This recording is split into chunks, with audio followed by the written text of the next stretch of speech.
Welcome back to another interesting tutorial about Windows PC tips and tricks. Whether you are using Windows 10 or Windows 11, and in this video, I'm going to show you how to delete or clear device search history or device activities on your Windows 10 or Windows 11 PC without any stress.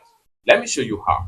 Very first thing you want to do is to make sure you come down below right here. When you have your start, right click on your start right here. Go ahead and make sure you click on settings.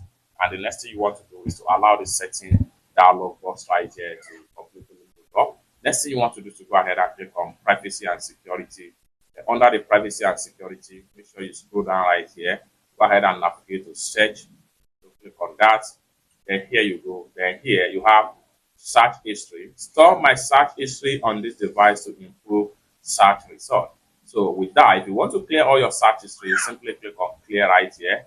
And then you have clear search history. So go ahead and make sure you click on clear and boom, you are done. With that, all your search history has been completely deleted from your Windows PC. It's that simple. For more useful tutorial, tips and tricks like this about Windows PC, consider to subscribe. Thank you so much for watching and I hope to see you in my next video.